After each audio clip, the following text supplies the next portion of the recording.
चलो स्टार्ट कर। आज हम देखेंगे बोर्ड परीक्षा एग्जाम के लिए बहुत ही मोस्ट इंपॉर्टेंट क्वेश्चन है 1 डिग्री आरओएच, 2 डिग्री आरओएच तथा 3 डिग्री आरओएच में अंतर स्पष्ट कीजिए। आता है केवल रासायनिक समीकरण दीजिए। इसके लिए हम एग्जाम्पल के रूप में लेते हैं 1 डिग्री आरओएच यानी कि CH3CH2OH, जिसको हम 1 डिग्री आरओएच कहते हैं। 1 डिग्री आरओएच कैसे कहते हैं? OH जिस कार्बन से जुड़ा हुआ है, OH जिस कार्बन से जुड़ा हुआ है वो डायरेक्टली एक ही कार्बन से जुड़ा हुआ है, इसीलिए इसको हम कहते हैं 1 डिग्री आरओएच, जिसका नाम है एथिल अल्कोहल। Ethyl alcohol.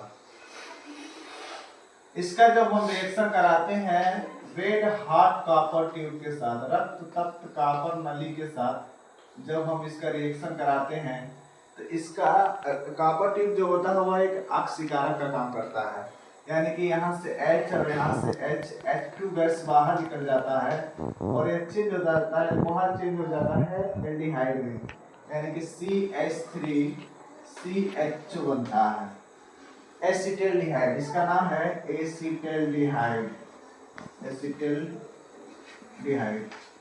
इसके बाद अब 2 डिग्री आरओएच लेते हैं, CH3CH3 और OH।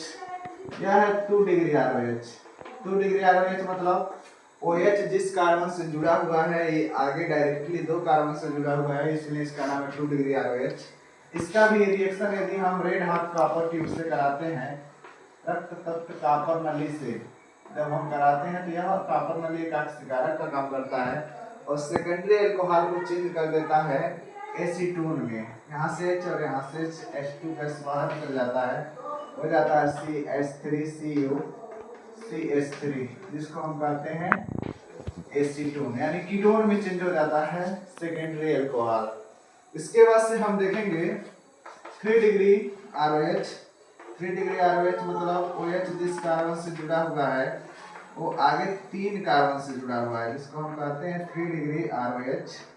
और 3 डिग्री आरओएच का भी यदि हम रिएक्शन कराते हैं रेड हॉट कॉपर ट्यूब से, रेड हॉट कॉपर ट्यूब से, तो यहाँ से H2 गैस नहीं निकलता है, H2O निकलता है, यहाँ से OH और यहाँ से H, यानी कि हो जाएगा CH3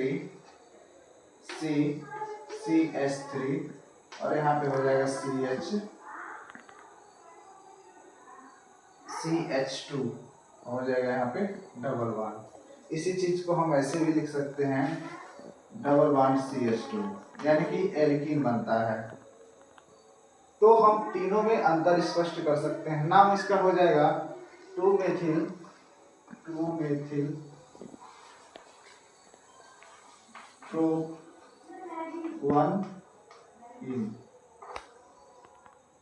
इस तरह हम तीनों अल्कोहल में अंतर स्पष्ट कर सकते हैं।